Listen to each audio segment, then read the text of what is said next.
für mein Video. Wir haben jetzt hier eine Entwicklernotiz für das 12. Jubiläum. Jubiläum, würde ich da immer zu sagen.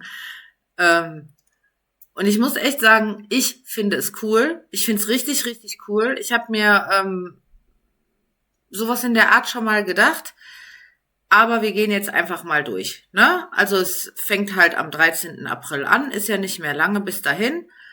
Und zur Feier machen die eine wunderschöne Bühne. Also optisch muss ich echt sagen, wunderschön. Also, dass die sich da wenigstens die Mühe machen, wenn meine Insel mal so aussehen würde, wie diese hier. Aber gut. Display-Panels, also das ist ja, seien wir mal ganz ehrlich, das ist ja nicht das, was uns interessiert. Uns interessiert ja eigentlich nur, was wir bekommen und was reinkommt, oder nicht? Jetzt mal im Ernst. So, wieso sieht Elia da aus wie der neu animierte Bob der Baumeister? Ich weiß es gar nicht.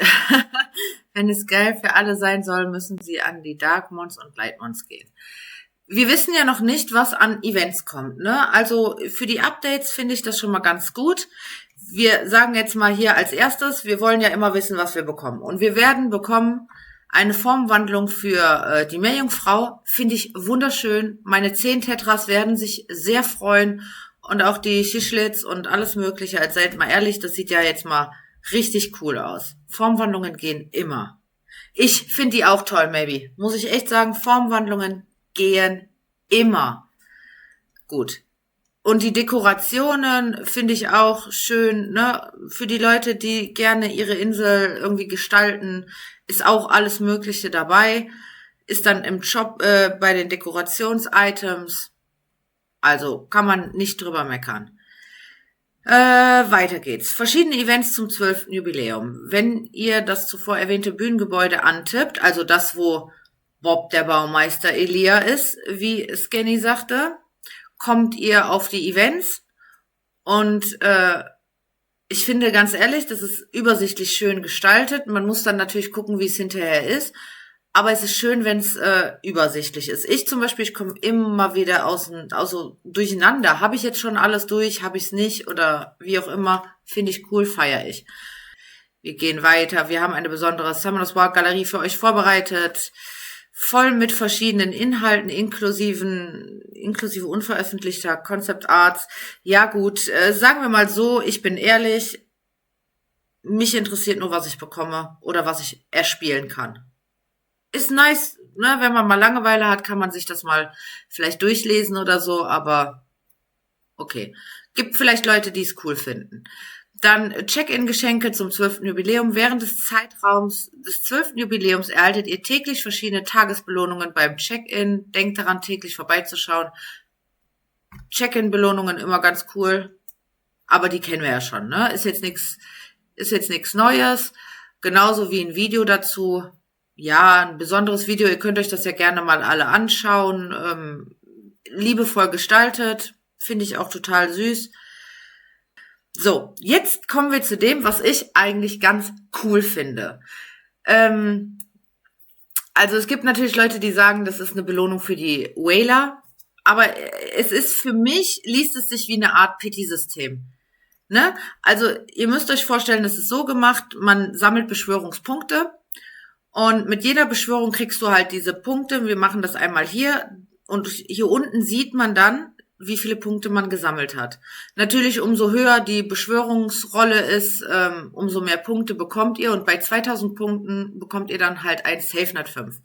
Ich finde das cool und ich muss sagen, ich spare jetzt seit etwas über einem Monat gerade mal. Egal, wir sind jetzt bei diesem System hier. Umso mehr ihr beschworen habt, umso näher kommt ihr dann an das Ziel und kriegt diese Nat 5s. Es wurde natürlich gesagt, sind Nat 5s noch wichtig oder das ist nur für Whaler gut. Finde ich persönlich nicht. Erstens, im Siege kann man so viele Dupes gebrauchen. Ich sehe es jetzt, guckt euch alleine an, ich habe 3 Hagings und ich würde auch noch mehr haben und auch noch andere Units, die man als Dupe immer behalten kann. Ne? Also finde ich super, mega wichtig. Genauso wie, ich habe jetzt etwas über einen Monat gespart und ich habe schon fast so viel zusammen, dass ich zweimal diese 2000 Punkte erfüllen würde. Und das Free-to-Play. Ich habe kein Paket gekauft, habe nur so lange gespart. Free-to-Play, alles was aus Siege kam, aus Arena, RTA und so weiter. Es ist möglich und ich finde es cool und ne, eine Art des Pity-Systems wäre vielleicht ganz cool, wenn es irgendwann in naher Zukunft auch noch für LDs eingeführt werden könnte. Aber wir müssen ja nicht direkt die ganze Hand nehmen, ne? Also, wir gehen weiter. So, hier sind die Punkte vollständig aufgefüllt und eine 5-Sterne-Beschwörung ist möglich. Pro 2000 Punkte erhaltet ihr eine Beschwörungsmöglichkeit. Da die Punkte auch über 2000 hinaus angesammelt werden können, müsst ihr euch keine Sorgen um überzählige Punkte machen. Ihr könnt ganz in Ruhe beschwören, also dann, wann ihr das wollt. Ne? Ihr müsst es nicht sofort. Der große Segen wird natürlich nicht angewendet.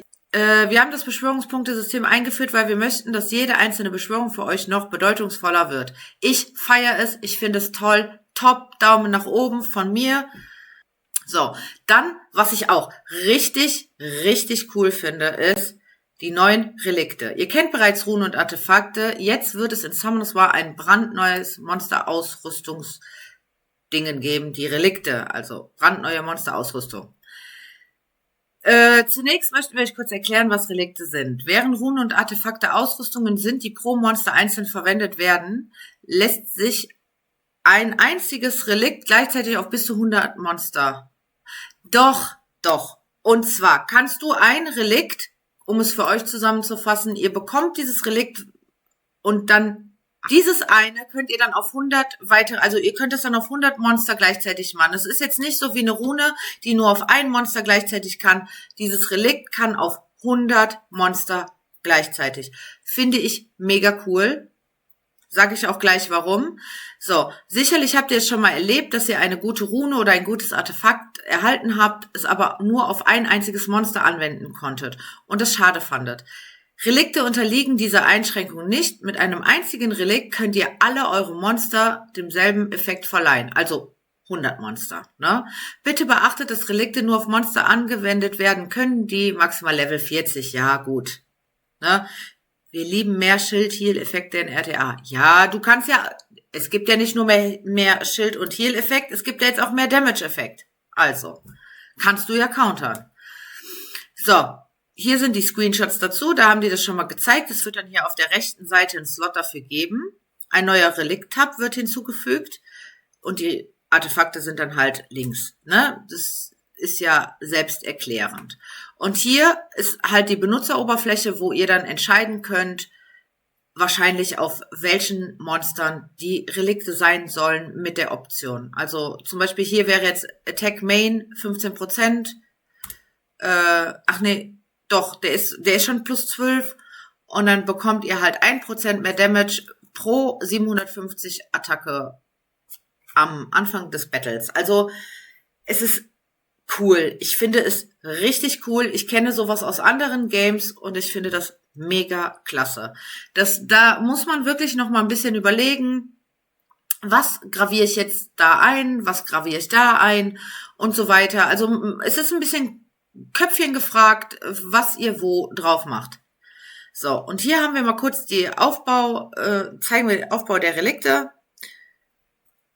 Ne, ihr habt hier einmal auf plus wie viel es geworden ist, dann was der Mainstat ist und hier unten was für ein Vorteil es dann hat. Ne?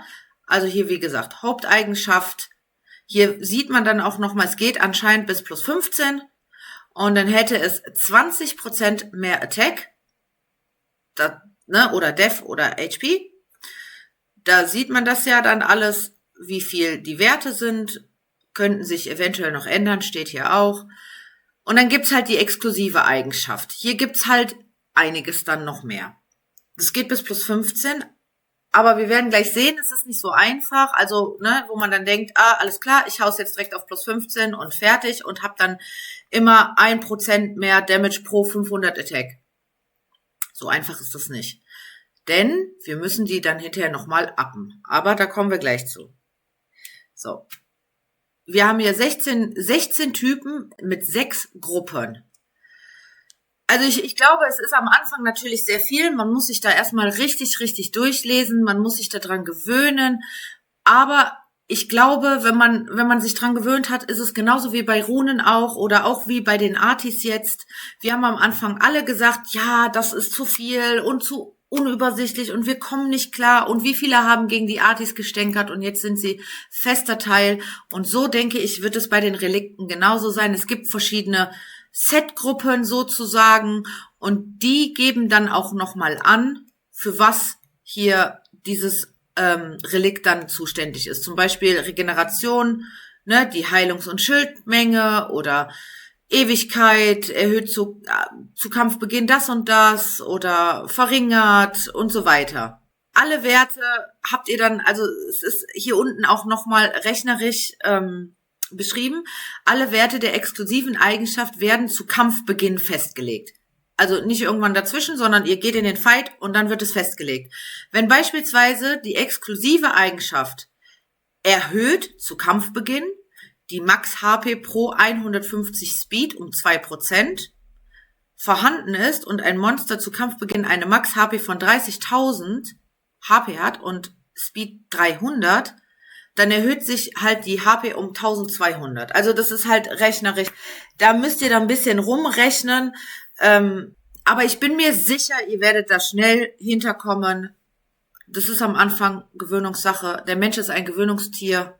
Das werden wir schaffen. Und ja. Also ihr könnt hier beim Betrachten der 3 Haupteigenschaften und den 16 exklusiven Eigenschaften werden sich sicherlich viele von euch Gedanken machen, welches Relikt am besten zu euren Monster passt.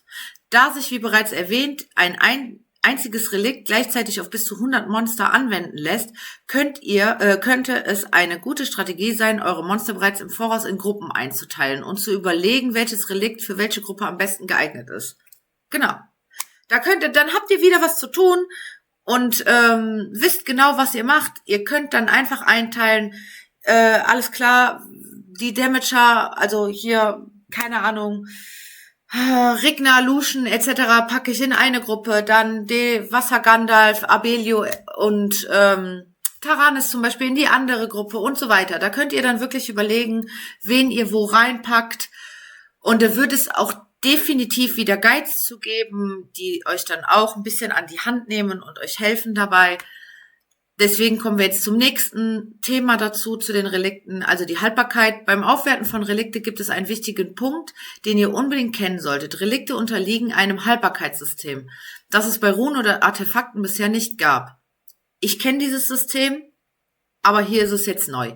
Jedes Relikt beginnt mit einer Haltbarkeit von 3. Bei jedem fehlgeschlagenen Aufwertungsversuch wird die Haltbarkeit um 1 verringert. Erreicht die Haltbarkeit 0, kann nicht weiter versucht werden, das Relikt aufzuwerten. Also, ne, wenn ihr das jetzt bis, keine Ahnung, +6 durchhaut und dann wollt ihr es auf +7 machen und es schlägt 3-mal fehl, dann kommt es nicht bis +7, es bleibt auf +6. Es geht nicht kaputt, es bleibt dann einfach auf +6. Und das heißt, da müsst ihr dann wirklich öfter für farmen.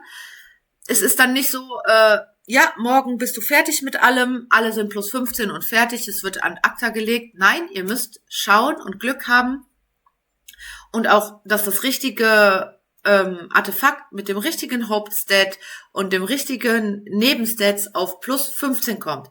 Finde ich cool. Ich kenne es aus anderen Games. Nur da war es sogar noch so, dass die Relikte oder Artefakte oder wie auch immer das da hieß, kaputt gegangen sind. Komplett kaputt. Also wir können froh sein, dass sie nicht kaputt gehen, ne? So, während bei Runen bis zur +15 Aufwertung zufällige Sub-Eigenschaften hinzugefügt oder deren Werte erhöht werden, werden bei Relikten innerhalb des festgelegten Haltbarkeit durch das Aufwerten feste Werte vergeben. Also, wie wir das ja eben schon gesagt haben, ne? Also das steigert sich dann, dass das irgendwann hier, also es steigert sich hier. Bei plus 0 ist es dann halt 1% von 2500 Attack und so weiter. Umso höher werden die Werte natürlich auch umso besser. Relikte, die nicht weiter aufgewertet werden können oder nicht benötigt werden, können zerlegt werden, um Reliktstücke und Reliktaufwertungssteine zu erhalten. Das ist schon mal ganz gut. Also alles, was nicht gebraucht werden kann, machen wir kaputt und kriegen Neues. Beim Zerlegen wird unabhängig vom Aufwertungslevel eine bestimmte Menge Reliktstücke erhalten und diese können für die Herstellung von Relikten verwendet werden. Ne? Also, Reliktaufwertungssteine werden für das Aufwerten verwendet. Also kriegen wir schon mal so, ne, wir kriegen ein bisschen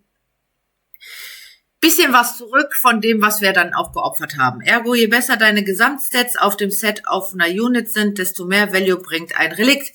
Richtig, genau das. Umso besser die Gesamtstats auf dem Set deines Units sind, umso besser.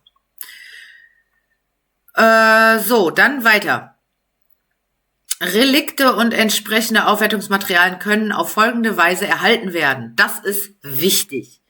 Die Relikte selber, Gameplay, über den gratis Glück von Ameria Pass erhältlich, einmal pro Monat. Kauf im Shop kann unter Shop Tausch antiker Kristall mit antiken Kristallen gekauft werden, 10-mal pro Monat, 125 antike Kristalle pro Kauf. Das ist das, was eben erwähnt wurde. Dupes feeden. Und da kommen wir dann wieder zum Anfang, weil ja viele sagen, das ist zu viel, wir brauchen die Nat 5s nicht und.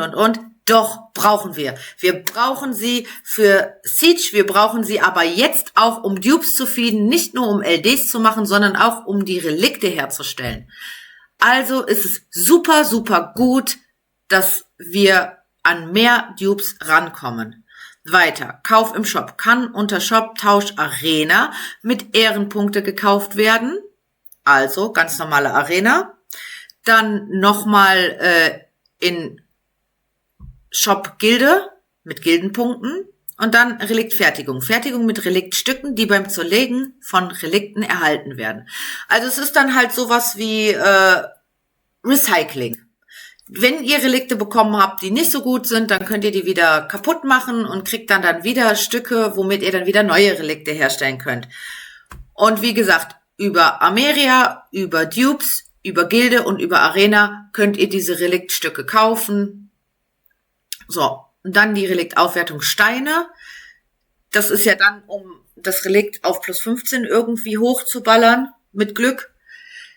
Gameplay wieder mit dem Ameria Pass.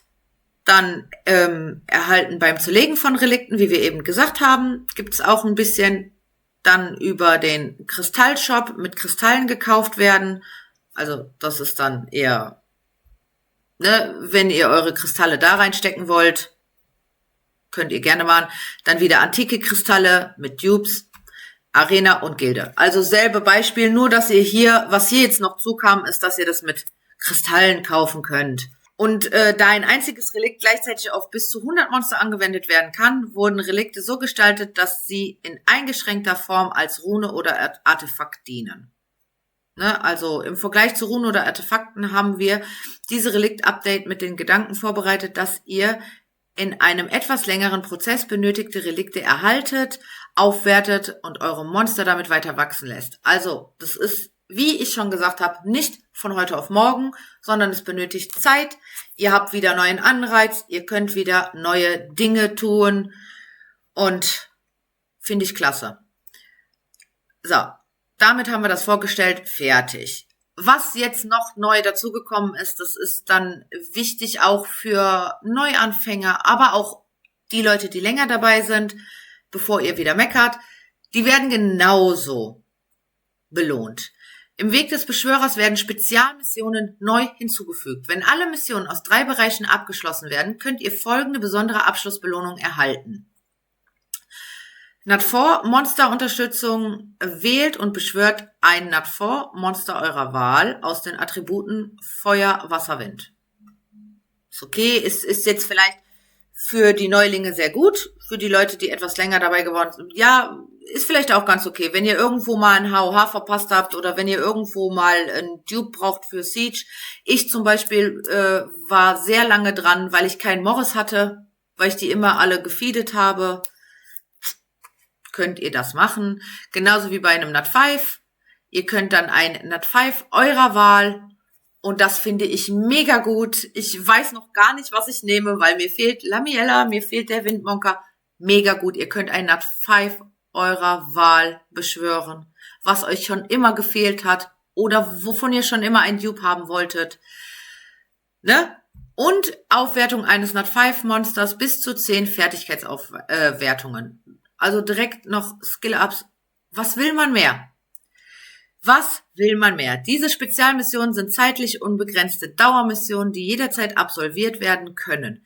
Sie bestehen aus verschiedenen Missionen, die auf natürliche Weise abgeschlossen werden, während ihr Summoners War spielt, etwa durch das Beschwören oder das Abschließen bestimmter Inhalte. Wir erläutern die Vorgehensweise anhand eines Beispiels. Also hier seht ihr dann mal ein Beispiel. Dies ist der Bildschirm nach dem Aufrufen des Spezialmission-Tabs im Weg des Beschwörers. Also so sieht es dann aus. Hier seht ihr wahrscheinlich dann diese Missionsliste, was ihr machen müsst. Und hier könnt ihr, denke ich, dann draufklicken und auswählen, was für ein Monster ihr haben wollt. Habt ihr die 100%, also so wird es dann sein. Hier habt ihr dann die 100% erreicht. Könnt ihr genau dieses Wunschmonster beschwören. So, und hier unten sehen wir dann auch, ich werde jetzt natürlich nicht alle vorlesen. Ich denke, die Leute, die jetzt nicht neu in dem Spiel sind, werden vieles davon schon direkt abgeschlossen haben.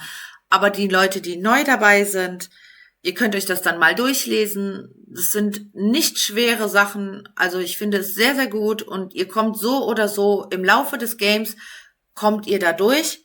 Aber so habt ihr vielleicht auch einen kleinen Anhaltspunkt. Also ich fand es, ich hätte es mir gewünscht als Neuling, zu wissen, was mache ich als nächstes. Und da könnt ihr euch irgendwie wie so ein Dschungel durchhängeln. Alles klar, ich mache als erstes das, dann mache ich das, dann gehe ich dahin und so weiter. Finde ich klasse, ist für die Neulinge sehr, sehr gut. Haltet euch daran und generell an den Weg des Beschwörers und dann kommt ihr Stück für Stück immer weiter in dieses Spiel rein und lernt es dann auch.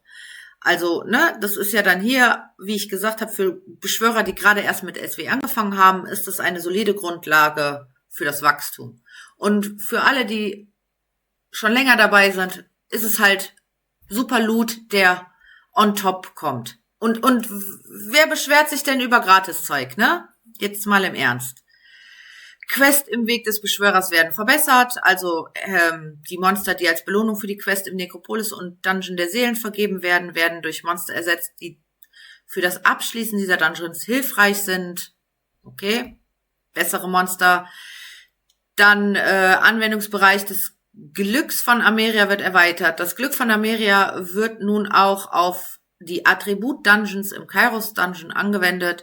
Bisher wurde das Glück von Ameria anders als bei anderen Dungeons im Kairos Dungeon nicht auf die Attribut-Dungeons angewendet. So, das verstehe ich jetzt. Also persönlicherweise nicht ganz die Attribut-Dungeons. Was ist damit gemeint? Also da ist ja wohl jetzt kaum gemeint hier Feuer, Wasser, Wind, Essenzen-Dungeons. Oder was sagt ihr dazu? Also was sind Attribut-Dungeons? Oder habe ich jetzt gerade einfach Doch, die sind damit gemeint. Also kann man jetzt mit dem Amerias-Segen dann auch die Essenzen farmen, finde ich ein bisschen wasted. Meiner Meinung nach, ehrlich gesagt, würde ich persönlich nicht ganz empfehlen. Aber muss jeder selber wissen. Ich möchte lieber die Legirunen haben anstelle der Essenzen. Aber okay, gut, danke Chat, danke. Ich habe mir das nicht vorstellen können, aber anscheinend ist das so. Dann Fusionsmonster werden zur Autoregistrierung empfohlene Monster in der NAT 4 Beschwörungsliste hinzugefügt. Also ja, bei den empfohlenen Monster wird das dann jetzt automatisch. Also wenn ihr da draufklickt, dann habt ihr die Fusionsmonster jetzt automatisch mit da drinne als empfohlen. Okay. Dann die Grafik einiger Monster wird erneuert. Ja, die sehen jetzt dann ein bisschen poppiger aus, bisschen der Zeit angepasster. Okay, hier ist der Vorgeschmack. Hübschere Monster sind immer ganz schön. Formwandlungen sind auch immer toll, nehmen wir alles. Ist jetzt keine Formwandlung, die sehen halt einfach so aus dann. So, damit sind alle Verbesserungen vorgestellt. Wir arbeiten mit Hochdruck dran, dass das bis zum 13. April fertiggestellt ist. Also es wird dann, wenn nichts dazwischen kommt, zum 13. April da sein. Und finde ich cool.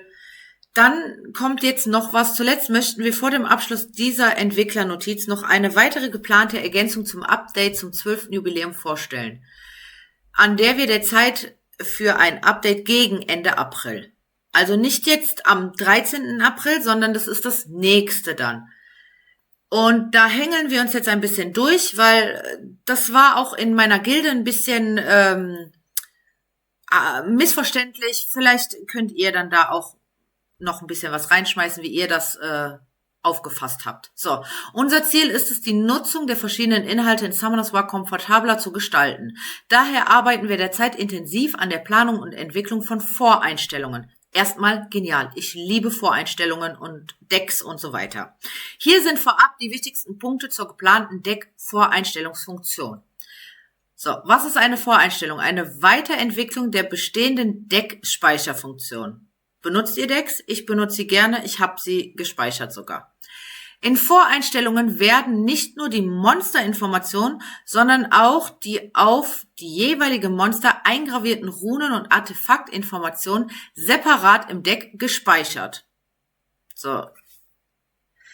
Also, es ist ja im Prinzip im Moment so. Also, du tust dein Deck speichern und es sind diese Runen drauf. Jetzt frage ich mich, dieses separat im Deck gespeichert. Für mich gibt das den Anschein, dass ihr das da speichern könnt. Und also jetzt ist es ja im Moment so, wenn ihr ein Deck macht, dann könnt ihr ja nicht nochmal diese Runen gleichzeitig, also das wird dann, die Runen werden dann von den normalen Units genommen. Separat heißt für mich eigentlich, dass das nicht von den bestehenden Monstern im normalen Fight genommen wird, sondern dass die dann einfach genommen werden separat. So. Da sie separat pro Deck gespeichert werden können, können dieselben Runen und Artefakte auf Monster in verschiedenen Voreinstellungsdecks gleichzeitig eingestellt werden. Gut, hat sich dann nämlich schon erledigt. Das wird so gemacht, wie ich das dann gesagt habe.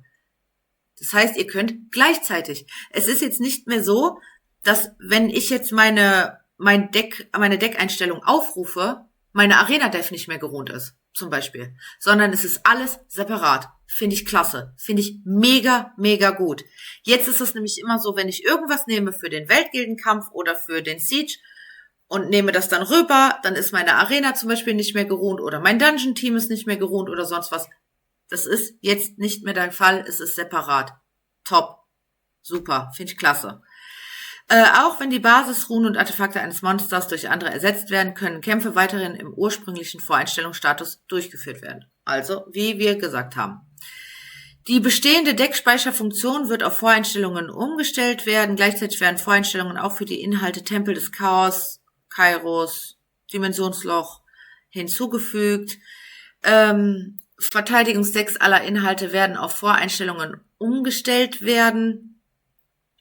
Ähnlich wie beim bestehenden Weltgildenkampf werden auch für die Verteidigungsdecks in Arena, Arena-Interserver und Belagerungskampf Voreinstellungen bereitgestellt, sodass Monster- und Runen-Artefakt-Informationen getrennt gespeichert werden können. So. Und wir lesen das nochmal kurz zu Ende, bevor wir weiterreden. Vielleicht erklärt sich das dann. Ein Gebäude wird hinzugefügt, in dem Angriffs- und Verteidigungsdeck-Voreinstellungen zentral verwaltet werden können. Da die Anzahl der speicherbaren Decks steigt und für jedes Deck individuelle Einstellungen möglich sein werden, wird ein Gebäude hinzugefügt, in dem alle Angriffs- und Verteidigungsdecks gemeinsam eingesehen und verwaltet werden können. Schon mal ganz gut, also so ein Sammelgebäude, was übersichtlicher ist. Jetzt das Wichtigste überhaupt, die Trennung von Runen im Belagerungskampf wird abgeschafft. So, jetzt, das verstehe ich jetzt nicht ganz. Da müssen wir jetzt mal überlegen. Die Trennung von Runen im Belagerungskampf wird abgeschafft. Mit der Einführung von Voreinstellungen für Angriffs- und Verteidigungsdecks im Belagerungskampf wird die bisherige Runentrennungsfunktion vom Belagerungskampf abgeschafft. Angriffs- und Verteidigungsdecks im Belagerungskampf werden mit dem Update automatisch als Voreinstellungen gespeichert. Wenn ihr jedoch den Trennungsstatus eurer Belagerungskampfrunen für andere Monster ebenfalls speichern möchtet, bitten wir euch, die Funktion Belagerungskampf vorher zu speichern. Also jetzt erklärt mal, ist da jemand durchgekommen? Also für mich macht das den Anschein, jetzt ist es ja derzeit so, ich habe ein Deck im normalen Game. Ruf das auf mein Unit, gehe dann in den Siege und hole mir das dann von dem normalen Deck in den Siege rein. Und das Problem ist, dass meine Dev zum Beispiel im Siege dann ungeruht ist. Ich weiß nicht, wie die das jetzt genau meinen, aber am besten wäre, oder hoffentlich ist es dann so, dass die Devs und die Offs nicht mehr die gleichen Runen haben. Also doch die gleichen Runen, aber nicht mehr sich das krallen. Versteht ihr? Wenn ihr zum Beispiel in der Frontline steht und eine Off runen müsst, dass ihr nicht mehr eure Runen von der Frontline nimmt. Also hoffentlich ist das so gemeint. Alle Devs teilen sich einen Runenpool. Alle Offs haben einen Runenpool. Oh, das ist aber ja vorher schon so gewesen. Aber das ist ja, also Chat, das ist ja dann vorher schon gewesen, dass alle Devs sich einen Runenpool teilen und dass sich alle Offs einteilen, ist ja eigentlich im Prinzip egal. Ähm, also mir wäre persönlich wichtig, ich finde es sehr missverständlich. Viele in der Gilde sagen zum Beispiel, ja, dass du irgendwie, also ich weiß gar nicht, was die jetzt da gesagt haben. Ich habe mich jetzt mit denen noch nicht großartig unterhalten. Die sagen aber irgendwie, dass das total blöd ist. Ja, weiß ich nicht. Ich würde es feiern, wenn ich eine Off-Rune mir nicht mehr die Runen meiner Dev klaue. Wir müssen abwarten, wie es läuft. Ihr könnt ja gerne mal in die Kommentare dann auch reinschreiben, was ihr denkt, wie es jetzt sein soll, beziehungsweise wie das jetzt gemeint ist. Ne? Also hier ist dann nochmal die Übersicht der Voreinstellungen, die für die einzelnen Inhalte in Planung sind. Hier, wie viele Decks es da dann geben soll. Und das könnt ihr dann alles abnehmen. Also ich muss ehrlich sagen, ich bin eine Person Learning by Doing. Wenn ich es sehe und es dann ausprobiere, dann finde ich es besser, als wenn wir es jetzt hier lesen. Deswegen, wir müssen abwarten, wie es jetzt funktioniert. Ob jetzt wirklich alle sich einen Runenpool teilen oder ob wir jetzt endlich das haben, dass die Devs und die Offs getrennt sind. We will see. Detaillierte Informationen werden bekannt gegeben, sobald dann die Entwicklung abgeschlossen ist. Ne? Also wir werden dann sehen, Detailliertes noch dazu. Ich hoffe, dass es das sein wird, was ich denke. Dann hier unten steht nochmal, es gibt ein Überraschungsgeschenk, 10 mystische für jeden, der sich jetzt einloggt. Also ab rein da, gönnt euch mystische. Damit ist die heutige Entwicklernotiz abgeschlossen und damit ist auch mein Video für YouTube abgeschlossen. Ich hoffe, es hat euch gefallen.